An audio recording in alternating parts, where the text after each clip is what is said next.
can respect everyone's time and start on time.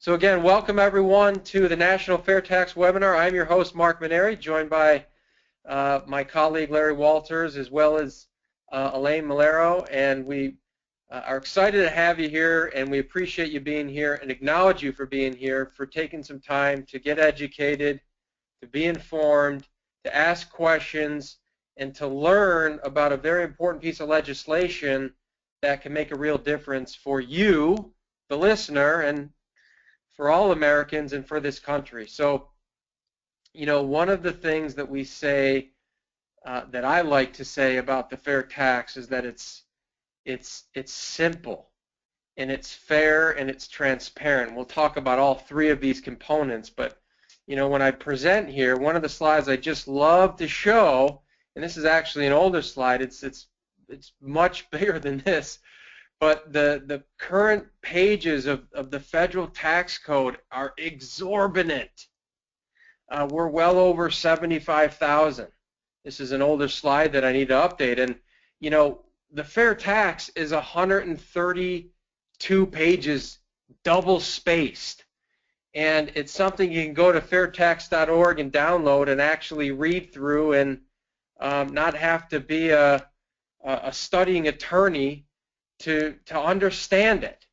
You know, and I just like the notion that simple is better, and tax reform is quite an issue right now, especially as we're running up to the presidential elections, and it's an issue for a reason, because we've got one of the most complicated tax codes in the world, and it doesn't work. It incentivizes the wrong behavior. And if we want to move this country back on track to being a financial global power, and a real leader financially that has financial health, we've got to revamp our tax code that start incentivizing the right behaviors by both our government and each and every American citizen and the businesses in this country. And the fair tax really addresses that. So that's one of the things that we're going to discuss tonight as we move through our presentation. So let's talk about what is the fair tax. So first of all, legislation that exists right now in Congress, and we've got a really exciting opportunity because the chairperson of the House Ways and Means Committee, who control whether or not tax plans get a say, make it to the floor, has told the president of AFFT, Americans for Fair Taxation, Steve Hayes, that he is interested in getting the fair tax to the floor for debate, and any serious and well-researched tax plan to really look at tax reform. And so that is going to occur where we anticipate that the fair tax is going to have a real fair shake here, and sometime in 2016, 2017. So really exciting time, and it's really great to see so many people across the country looking at this and saying, does this make sense? Does it make sense for me? Does it make sense for my community and for businesses and for this country? And so we're glad you're here so you can get educated around that. Okay, so all right, what is it? What is the fair tax? So it replaces the federal income tax system with, it places the income tax with a, I lost the word, a consumption tax. Sorry, we didn't do a presentation, Larry, did we, in December? So the fair tax will eliminate all of these mandatory taxes that you see up on the screen here today. So all personal and corporate income taxes go away. Estate tax, gift tax, alternative minimum tax, capital gains tax, everything that you see on the screen, it goes away, and it gets replaced by one consumption tax that occurs on all new consumer goods and services and they're only taxed once. And as you can see in parentheses, used goods are not taxed, and the tax rate is 23 cents on the dollar, right? And no business-to-business transactions are taxed by the Fair Tax platform. So it happens at the retail level.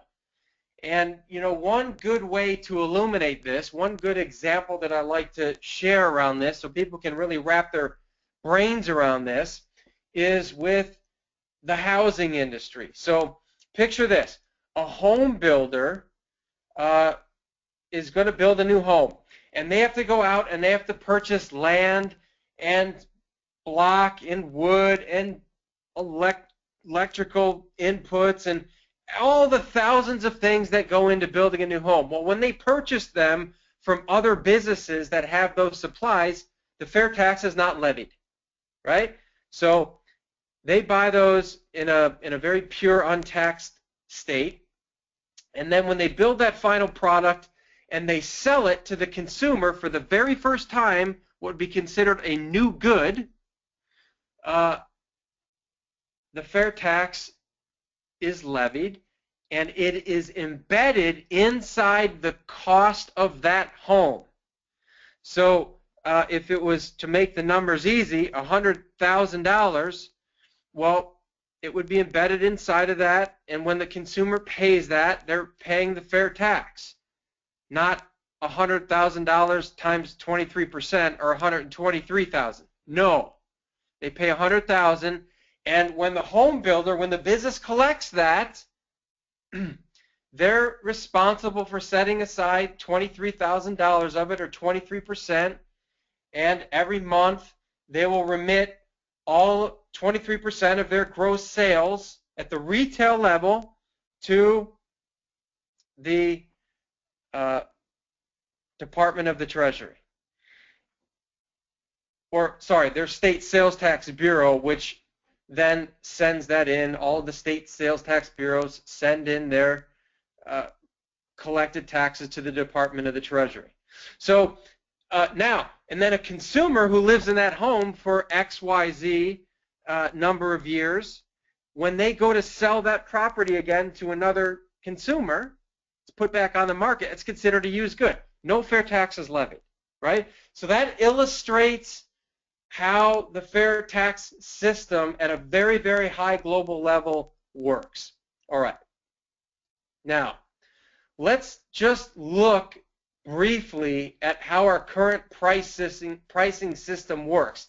Now, we're going to cover this in detail in the special topic, but let's cover a few things right here to sort of whet your appetite about this. So, like, if you think about it right now, we're paying an income tax and a sales tax. Well, what do we mean by that? So the cost to comply to the federal income tax code plus corporate income taxes, etc. When you add those things up, what do businesses do? Well, they figure out the price of their good or service with the cost to comply to the federal income tax code and their corporate income taxes included, embedded in that price. So what that means is they're passing off those costs to the consumer, right? Just makes sense. It's been happening all along. And so if you look at what the embedded tax is across all the different business verticals, it would approximate 22%.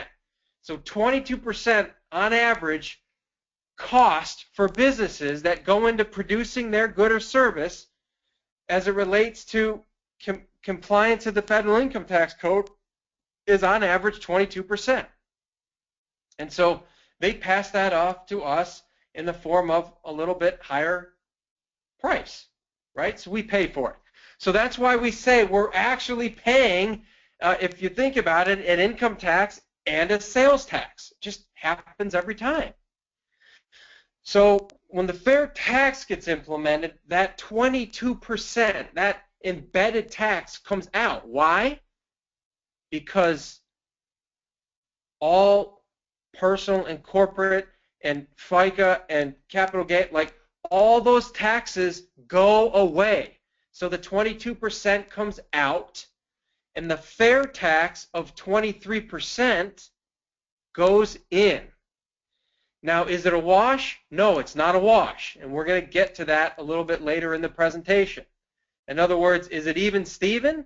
No, it's not, and we'll talk a little bit about that later. But it's important to understand a little bit about our pricing system right now, because what isn't going to happen, what is not going to happen, is prices are going to go up by 23%. It's not going to happen because the embedded tax, this big cost, this 22% cost that is at play with all businesses in terms of complying to the federal tax code and paying their income taxes, this big, huge cost, 22%, it comes out. All right. So we've got a little visual here to show that. You know, you've got on your left all the different types of costs that typically go in, the big ones that go into businesses to produce their good. That comes out and the fair tax goes in. Okay. So we've looked at, we've talked a little bit about simplicity. So simplicity is we're going to get rid of a very archaic and inferior tax code that inspires the wrong behavior. I'll talk a little bit more about that in a second. And we're going to move to a very simple platform, 132 pages, double spaced, easy to understand. And we remove 75,000 pages of a tax code, right? And we boil it down to every time you go out and purchase something, 23% of it that's embedded in the price tag that you go purchase something gets set aside by the business, and they remit that every month to their state sales tax bureau, who send it on to the Department of the Treasury. That's it. So that's simple. Now let's talk about fairness. So the fairness, and we should say something here. $22 million of independent third-party research by many of the brightest economists in this country went into creating this plan. That's, by our understanding, more independent dollars that went into look at tax reform and creating an actual new solution than any other system that exists out there, period. Right? So we've got something that's been brilliantly designed by many of the brightest PhD economists in the world. Understand that. It's important to know. And part of what they wrote into this solution, into this legislation, is a fairness component, and we call it the prebate. And the prebate assures no one pays federal tax up to the poverty level limit. And let's look at what that means. And so you've got on the left hand a single adult household, on the right a two-adult household. So let's move your eyeballs to the right side of the screen and look at the example midway down with two kids in green, right? So the Department of Health and Human Services, outside of the fair tax, by the way, this is something that they produce every single year with a number of different research and factors that go into it, basically suggest that a family of four, 2 adults and 2 kids, who spend $31,860 a year are spending at the poverty level. And so if you look at that, what the prebate does is say, okay, well, a family that goes out and spends let's round up, roughly $32,000 a year, who spends that much money, multiplying that times 23% is going to pay roughly $7,300 in fair tax, in federal tax. And if you divide that number by 12 for the 12 months of the year, the prebate component of this legislation has that family of four receiving at the beginning of each month $611 direct deposit into their bank account. And they're getting reimbursed in advance of their spending for the month for the fair tax that they're going to pay when they go out and shop for food and clothing and pay rent and anything else that they're buying at what they'd spend money on, transportation, poverty level spending. So, by the way, every qualifying American household gets the prebate, not based on somebody's income. So whether you're making $30,000 a year and spending $31,000 of it and barely getting by, or you're making $3 million a year, it doesn't matter. The first $31,000 you spend, if you've got a household of 4 people, 2 adults and 2 kids, you're going to get $611 in your bank account every month reimbursing you for poverty level spending. And the proponents and the creators of the fair tax believe that that's fair. And it's really, this is important because those politicians and others who don't understand this legislation will go out into the world and they'll say, yeah, this guy over here, or this gal over here supports the fair tax, and they want to jack your taxes up by 23%. Oh, well, that's really convenient to say, but of course they're not saying that the fair tax eliminates all income taxes. The fair tax will present you with a new income stream in the prebate every month, and it's not levied on used goods, right? You think about this. The average American's income is going to the average American's income is going to increase by 29%. Why? Because no longer will you have taxes withheld from your paycheck. So no longer is there net and gross pay. So imagine that. Imagine if you're just getting by, right? And you're at a job and you're making $30,000 or $35,000 a year, and the government is withholding a certain percentage of that. Well, imagine the next day after the fair tax got passed, you get 100% of your take-home pay. Would that make a difference every month? Absolutely. All right. So I think I've covered that. If there's questions, please go ahead and write them in.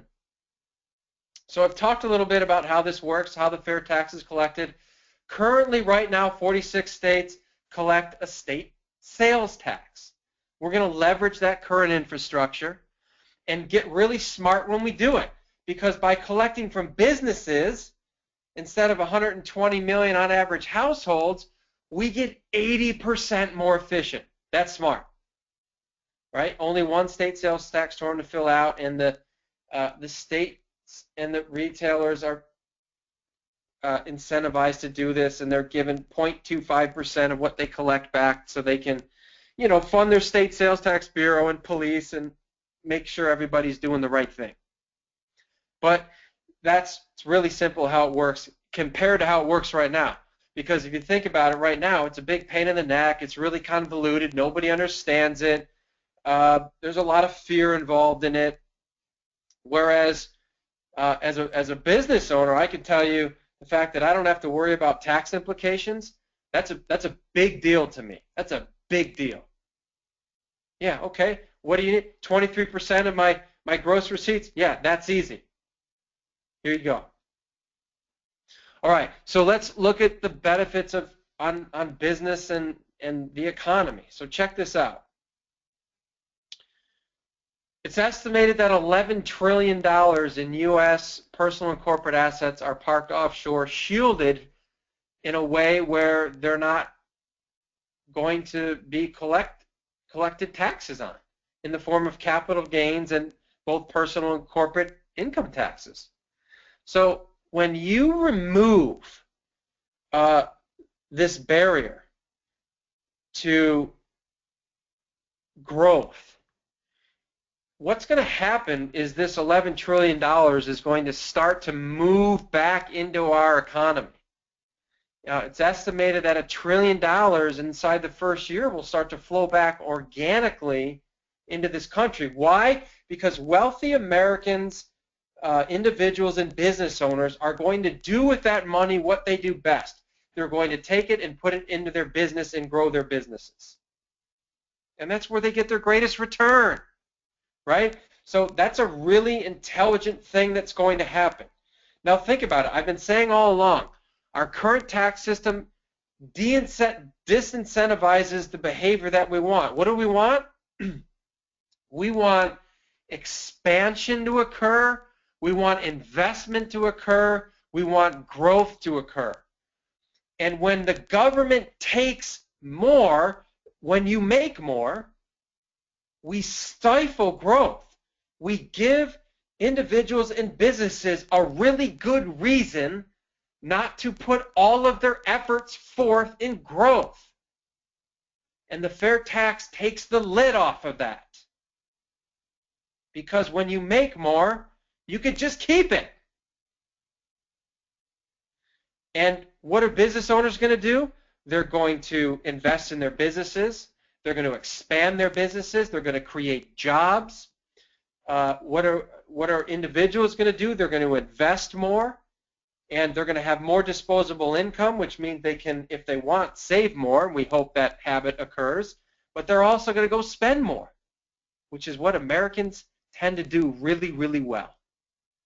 So if you look at more saving, more spending, more investing, and more business expansion, ladies and gentlemen, that is a recipe for an economic boom. Yeah. By the way, U.S. becomes a corporate headquarter haven, right? So what's highlighted there are two companies, Mercedes-Benz and Facebook. So way back when Mercedes and Chrysler had this merger, they actually moved their international headquarters not in America, but over in Europe because of simple. I mean, the number one reason was savings in corporate income taxes. Facebook did the same thing, moved international headquarters to Ireland. In fact, it is a big, big topic if you're reading the newspaper right now, that American businesses are relocating their international headquarters in countries like Ireland that have low corporate income tax structures. Big. You know, Hillary Clinton wants to charge an exit tax to try to stifle that. Well, don't charge an exit tax. Implement the fair tax. Incentivize them and inspire them to keep their businesses here and take the lid off so they can grow, rather than trying to beat people down and penalize them for just doing what is a smart business decision. Yeah. 50 million visitors each year when they come visit this country. You know, every time they buy something or stay in a hotel room one night, right, they pay their fair share. Underground economy, estimated at $1 trillion, becomes a new revenue stream and contributes to the fair tax revenue stream. By the way, in the first year, the fair tax will be revenue neutral, meaning it will collect about the exact same amount of money that the IRS collects every year right now. And we expect that to increase as the economy increases. So yeah, $11 trillion flows back into our economy over time. Big economic stimulus here, guys. So we've got simple, we've got fair, it's very transparent. You know, transparent, it's like you go to the store and you buy a pair of jeans and you check out and you'll see 23% of your purchase was a national sales tax. Simple, it's right there. It's not 75,000 pages. So, like, everything about this legislation is intelligent. It makes sense. Everybody wins. Individuals win. And businesses win. So if that's the truth, and it is, like we just explained it, and we want your questions if you don't think that's the case or you don't understand it. We'll answer them. We'll address them. Why wouldn't people want this? Well, think about it. 50% of lobbyists are tax lobbyists, and they lobby Congress to manipulate the corporate income tax code to benefit the wealthy corporations they represent. Well, when corporate income taxes go away, we don't need lobbyists. We don't need tax lobbyists. And politicians, look, they like operating in a shroud. They don't like transparency, because when they want to pay for their stuff that they want to push through, they just manipulate the tax code. We never know about that. So there's a big power shift that occurs from this wealthy, influential elite when this simple, transparent tax code comes into play. Yeah.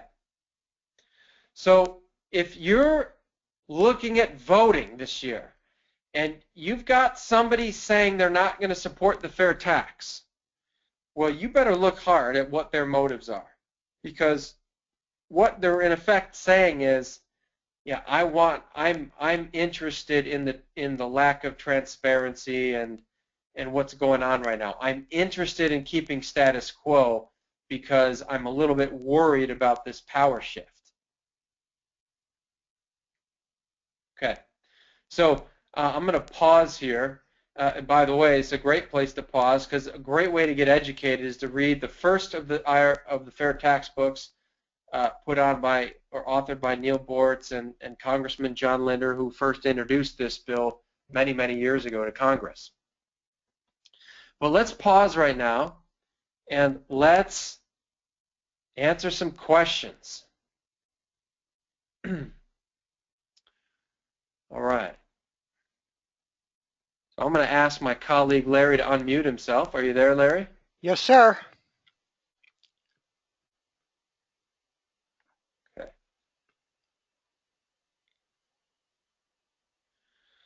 All right, here we go. Let's answer some questions here, people. I just had to get my questions up on my computer screen, so thanks for your patience, and thanks for writing in. So, all right, got a bunch of them. What about state and local taxes? Are they impacted by the 23%? Nope, they're not. Thank you for the question, Bob.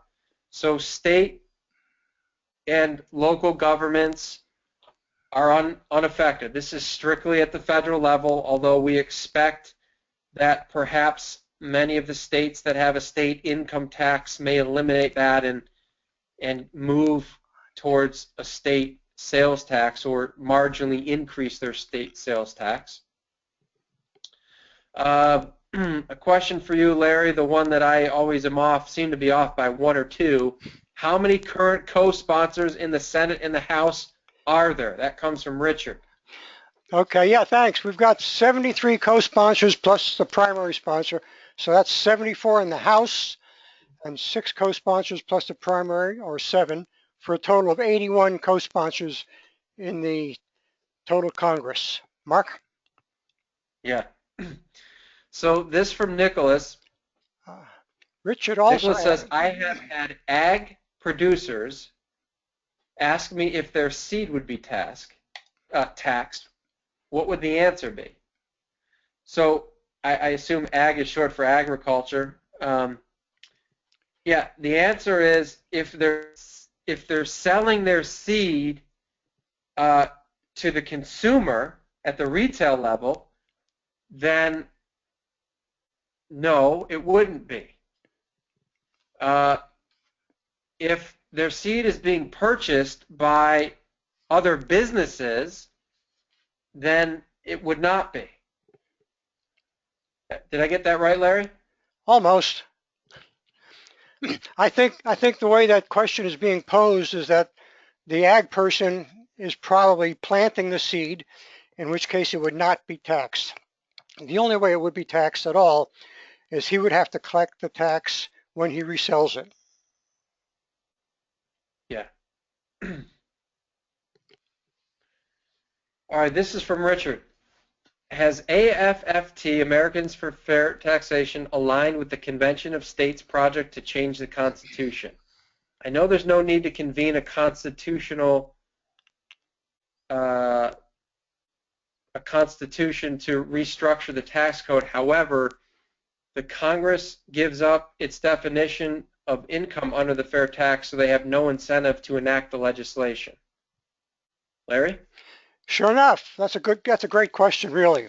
No, we have not aligned ourselves with any convention of the states to have a fair tax enacted, and the reason is what the fair tax grassroots is doing right now and has been doing is teaching or educating the public as well as the elected officials on the merits of the fair tax versus any of the income taxes.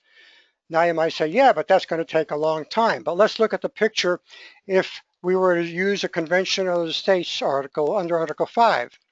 So what? Let's say we get 34 states, which is what would be required to mandate a convention that Congress would have to call. So Congress calls the convention, the states, the attendees from the states, the delegates from the states attend it, and they create a recommended amendment to implement the fair tax, to repeal the 16th Amendment, or to have a balanced budget. It doesn't matter what it is. You'd only do one thing at a time, not multiple issues. You'll never get those done. So this one amendment suggestion is passed, and then it goes out, and then it has to be ratified by 38 states. So we've got two steps of issues here. One is first getting the 34 states to pass it. In order for the state legislatures to pass something, they will have to feel pressure from who? Their constituents. Well, if their constituents don't know anything about the fair tax, they're not going to get that pressure. So there's no need for them to pass an amendment request that they would send to Washington. And even if they did get 34 states, then what's the chances of getting 38 states to do the same thing? You still have to educate in order to get enough people to pressure their state legislatures to ratify this amendment. So we're already doing the educating, and we're doing it without the process of going through trying to establish a convention. There's no sense in taking two paths. That would only diffuse or defocus our efforts. So I think that should answer that particular part of the question. And as far as what is the incentive for Congress to enact the legislation, that is their job. That is why we, as fair tax advocates, are working to get a minimum of 3,000 constituents in each congressional district as supporters and advocates of the fair tax. Because with 3,000 votes, we can change the outcome of an election. In other words, we can vote somebody new in who will support the fair tax and promote legislation to have the fair tax passed as we've written it, or with some minor amendments that might be required. So once again, it's whether or not the representative, whether it be in the Senate or in the House, likes their job and the power and the prestige that they have from that job enough to want to keep it. If they do, they'll fall in line with the fair tax supporters and they'll become co-sponsors. If they don't, we'll replace them. Simple as that. Mark? Yeah, thorough, Larry. Thank you. So this is from June. June, thanks for the question. There are also payroll taxes for state income tax. There are also payroll taxes most states have for state income tax. I assume that would still be deducted from your paycheck. So this would have, there would be a deduction for that. So yeah, if there was a payroll tax for state income tax, if it's happening at the state, if a deduction is occurring at the state level, then that deduction would be reflected in your paycheck. The fair tax deals strictly with federal new collection. Yeah. Anything else you'd say about that, Larry? No, you hit it on the head. All right, from Richard. How does the fair tax compare with other tax proposals against static versus dynamic CBO scoring? CBO. Got that, Larry? You know what that is? Yeah, that's the Congressional Budget Office. Okay. Under dynamic scoring, fair tax has been trying to get Congress to use dynamic scoring for a long time because the fair tax is favored so strongly under a dynamic scoring scheme. So how does it compare under static? It's multiples better looking over a 10-year period than it is over a 1-year period, and over the 1-year period used 10 times. So when they take into account the increases in sales, the increases in jobs, the increases in businesses and whatnot, and the increases in federal revenue year to year to year, the fair tax comes out on top of every other tax proposal. Mark? Yeah. All right, from Robert. We'll take a couple more. There's a bunch of questions. We'll get to them for sure at the end after our special topic. From Robert, my wife and I are currently retired. We are living on savings investments from over a lifetime from income on which we've already paid taxes. Are we now to pay federal tax again as we consume goods for the remainder of our lifetimes? Answer, yes. Yes, and if you think about it, Mark talked about it earlier, you're already paying a tax, although it is not called a sales tax, you're already paying an average of 20 to 25% tax on everything you purchase today. So we're not doing anything much different than what you're already doing, but you still will still be paying into the Social Security and Medicare and systems as you had before, only it'll be at a much lower level, and those entitlements will be contributed to by everybody else in the nation, including those who visit and those who are not paying anything today because they're not reporting their income or underreporting their income. So you also have the advantage of the prebate, which you would qualify for. In your case, that number comes out to, so you said it's you and your wife, so you'd be receiving $531 a month. I'm sorry, $451 a month, so that you are not paying any tax on any of your purchases up to the poverty level for your family size. And then if you do have any investments whatsoever that were from pre-tax income, 401k, pension IRA, whatever the case might be, when you take those distributions, they will not be taxed. And lastly, if you're taking enough distributions from whatever retirement accounts you have, and those put you into a high enough bracket where they're starting to tax your Social Security income also, under the fair tax, your Social Security will not be taxed either. So there are a lot of benefits for you as a retired couple, and additionally, if you're a wise shopper and you're a little bit frugal with your spending, you can also buy secondhand equipment, appliances, cars, boats, whatever the case might be, and not pay any tax. Mark? Yeah. From Henry, have any states agreed to become the federal tax collector, Larry? This has not been presented to the states yet because the legislation hasn't been passed. If the legislation is passed, the 45 states that are already collecting a sales tax will not have any issues with this. The 5 states that do not have a sales tax have a choice to make. Do they want to establish a sales tax collection department? Do they want to hire an adjacent state to do that for them? Or do they want to hire the federal government to do that for them? Mark? Yeah, talk about state and local governments' consumption being taxed by the fair tax.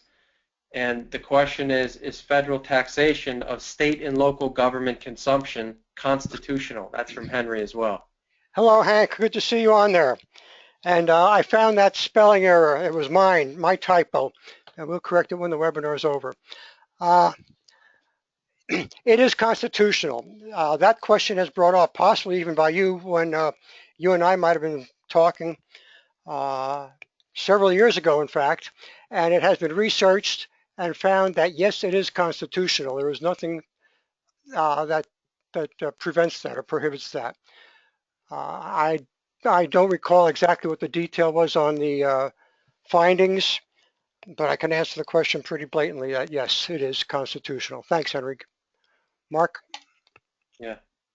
All right, Larry, let's move to talking about our special topic here, and we've got a bunch more questions. Go ahead and keep writing them in, guys, and let's look at a little more detailed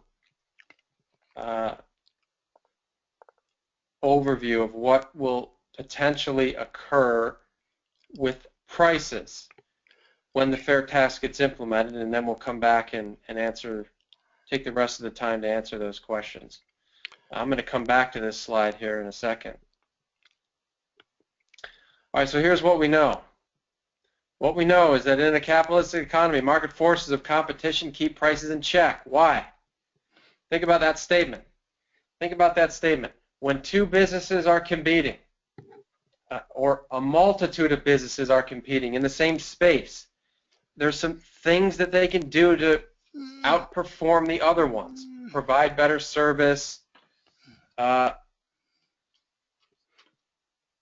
enhance their product. And one of the biggest things that companies do when they put a product or service to market to win market share is they lower prices. And typically when that occurs, and when it occurs across the board, companies have to follow suit. So that's something that we know, that there's a lot of evidence out there to suggest that that is the truth. And it's a fact that embedded costs in the form of government taxes exist. We showed you that earlier. So in 1996, Dale Jorgensen research, we talked about this, the embedded taxes are 22% on average. And Mark, the conservative position, yep, go ahead. my slides aren't changing. Or I mean, your slides aren't changing on my screen. Oh, thank you for notifying me of that. Here we go. Well, you missed some text on screen, so now you can see some more text on screen, but just different text. So Americans for Fair Taxation, the conservative position is that when the 22% embedded cost of government taxes and cost to comply to the income tax code are removed, and the 23% fair tax is put in, that costs will over time decrease by 10%. Up front, we're going to increase by 10%. So that may look a little bit confusing, but just follow what I'm saying. So it's, remember I said earlier, it's not a wash, right? You don't take 22% out and put 23% back in and just have it at a wash and prices are going to stay the same. There's some bigger economic forces at play here that are going to have businesses feel the need to increase their prices somewhere in the neighborhood of 10 to 15% in their first year.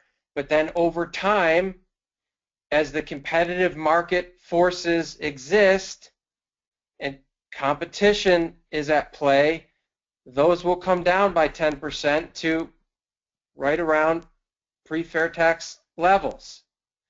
And that is what is then projected and predicted by the economists who have created the fair tax legislation. So we've got to understand that with the fair tax, you can't go thinking that prices are going to go up by 23%. It's not the truth. It's not what we expect to happen.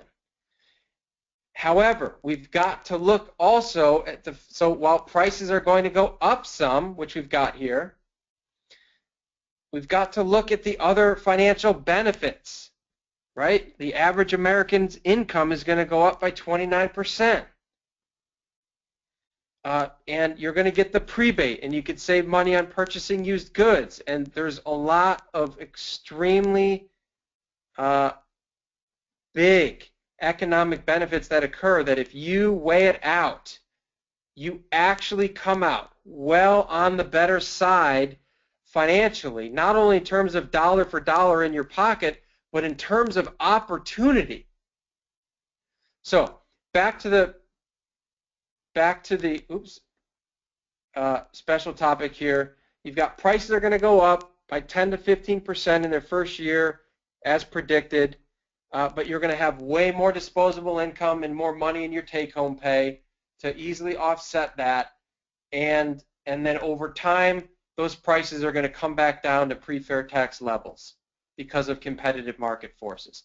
And that is the gist of the impact on prices.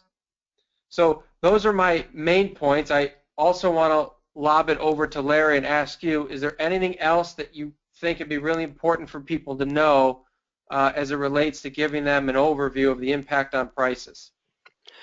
No, it's one of those things that we can only estimate what's going to happen, as you have done.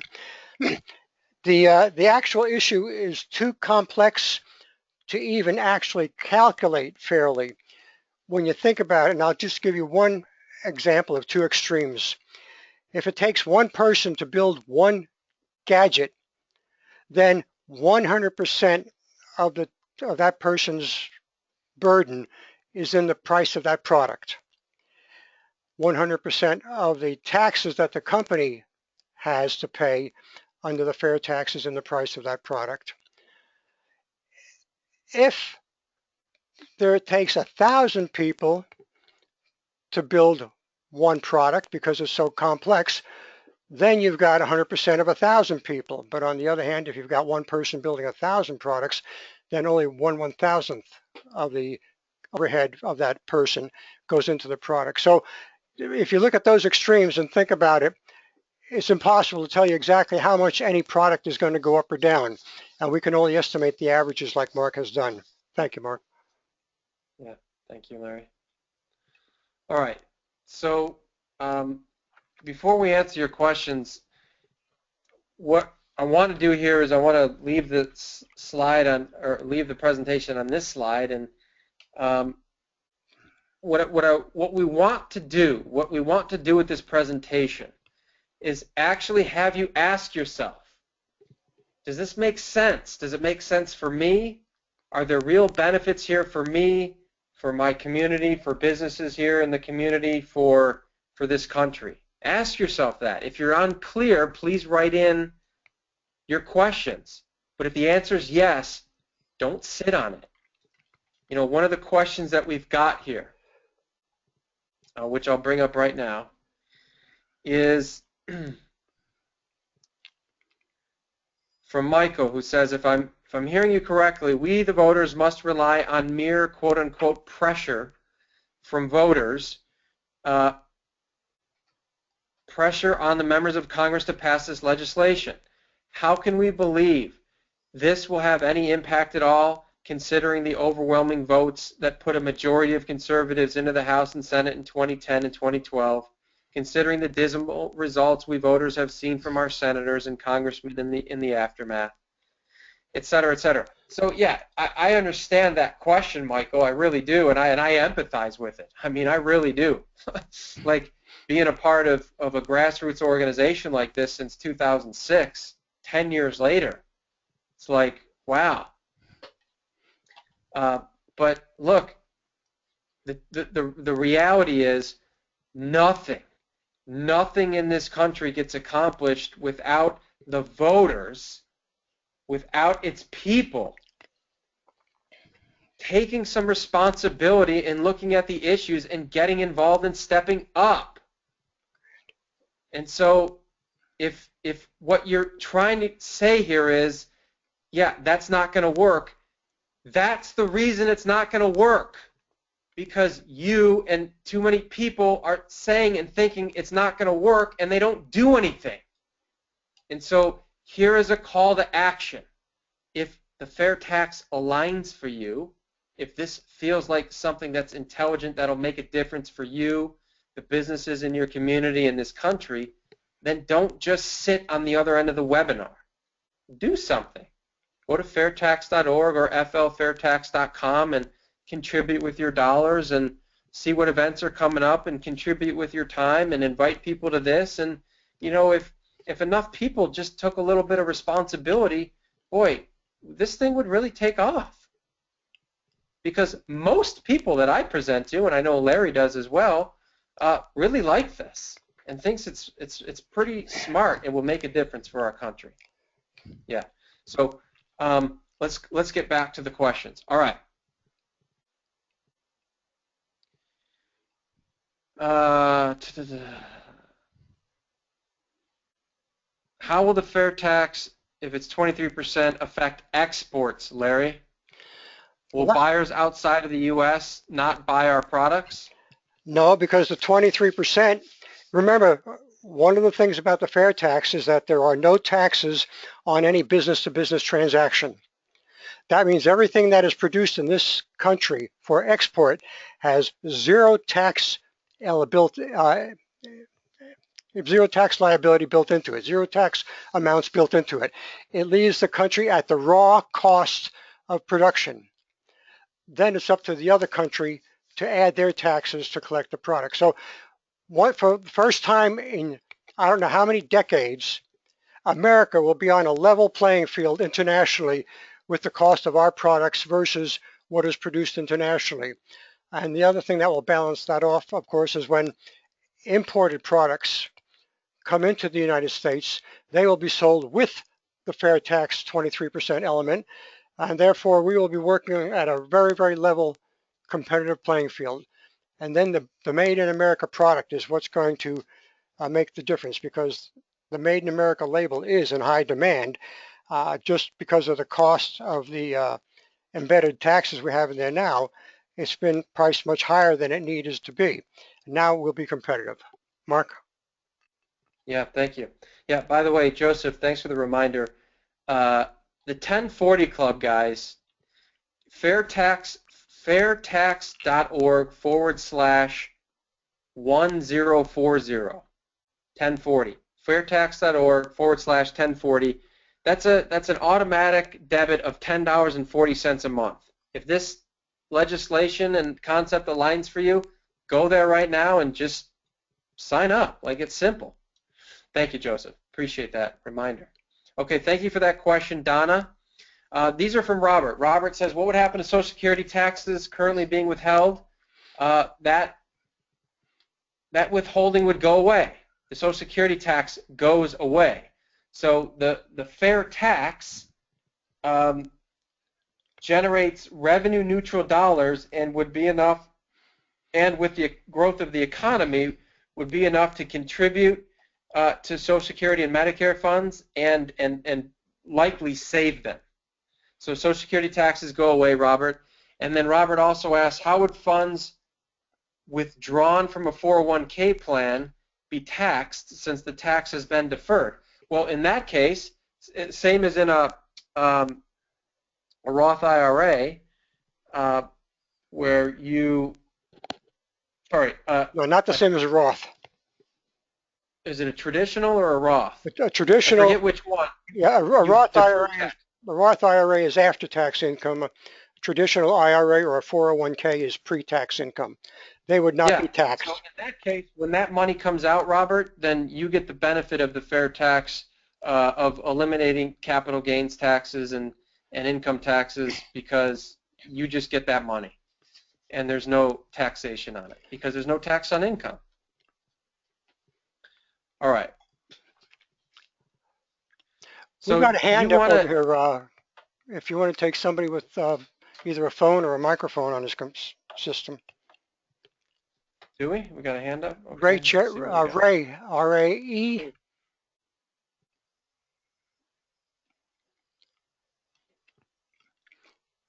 Ray, all right. I'm going to take Ray off of mute here. So Ray, you've been unmuted, and everyone on the line can hear you. Would you like to go ahead and ask a question? $3,000 a year. You get 600 and something in your paycheck or in your bank every month because you're in the poverty level. But other than that, you don't pay it. Isn't that wonderful? I'm going to put Ray back on mute. Yeah. All right. Let's go back to the question. Where are my questions? Here we go. You want to tackle the 22% not coming out of the paycheck with Hank, Larry? 22% does not come out unless we all take a pay cut back to our current net after-tax withholding. That would be true, but the 22, okay, listen closely, Hank. This is important because there is some technicality here. 22% in taxes will absolutely come out. The key word there is taxes.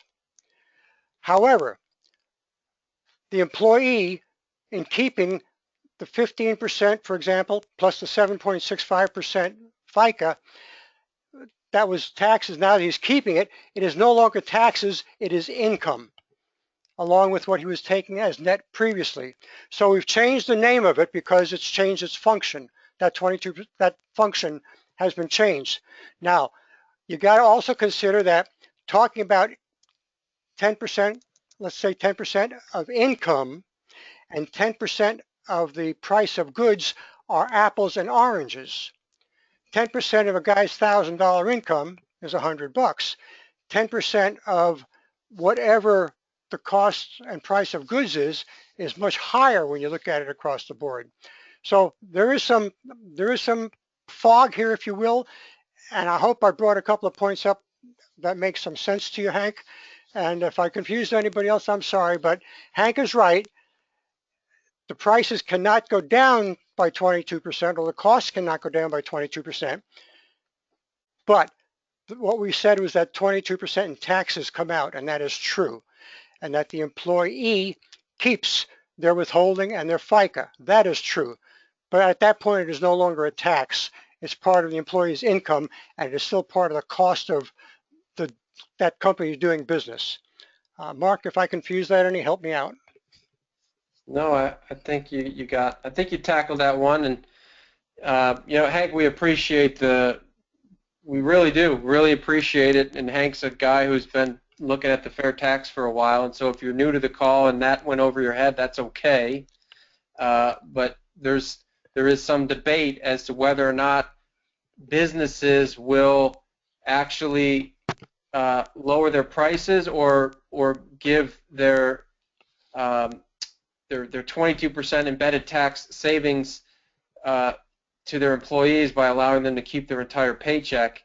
And Larry's explanation was around that point. So, all right, let's move on. Okay. Let's see. It's from June. Let's see. For retirees, pensions would also not be taxed, nor dividends and interest and withdrawals from 401ks. Correct. No income is taxed. For Michael, if market pressures drive down prices, what's to prevent the fair tax rate from going up to prevent loss of revenue? Yeah, good question. So a couple of things. The number one thing is the number one thing to prevent the fair tax rate from going up, Michael, is the very thing that gets the fair tax passed. So, which is people and pressure from people. So if the government continues to spend wildly and grow itself without the check of the people, so to speak, and they want to raise taxes in order to pay for that, well, we've got to raise our voices and say that that doesn't work for us. And if you're listening and you go, yeah, well, that sounds all great, but that's not the way it works. Well, maybe you're right, but that's what we've got to change, because we're moving in a direction that has too much control in government. And the fair tax, quite frankly, is a massive power shift back to its citizens because of the transparency. And that's a philosophical conversation, but it's a really important one. So anything else you'd add to that about market pressure? What's to prevent fair tax from going up, Larry? No, in fact, I did want to say that is an incisive question, and thank you for that, Michael. You've covered it. Tax, Congress has the power to levy taxes as they see fit, but we will have the power to stop it if we choose to use it. Mark? Yeah. So Rebecca just asked as a follow-up question, Larry, what is the impact on the amount of money that the government collects? Oh, will it go up or down? So yeah, the impact is that it's revenue neutral in its first year, Rebecca. We'll collect the same amount of money that the IRS collects right now, and then as the economy grows, we're going to collect more. Carol suggests showing a sample pay stub before and after the fair tax. Yeah, that's a decent idea. Thank you, Carol. We've got that illustration around someplace. I just don't know where it's filed right now. Got some people writing in saying they're going to bug out for the debate that's starting. So we appreciate that. All right, so we've got a few more questions, so stay with us if you can. When do we expect the House to bring H.R. 25 to the floor? Do we have any expectation of that, Larry? Yes, we do. We expect it to come to the floor this year, 2016. A conversation that the president of Americans for Fair Taxation and our federal government representative, Peggy Green Ernest, had with the Ways and Means Committee Chairman Scott Brady, not Grady, Scott Brady. He told them that he intends to have all of the tax issues, all of the tax proposals looked at thoroughly and brought to the floor for discussion, and that Congress will need to select one that they will present to the president in 2017.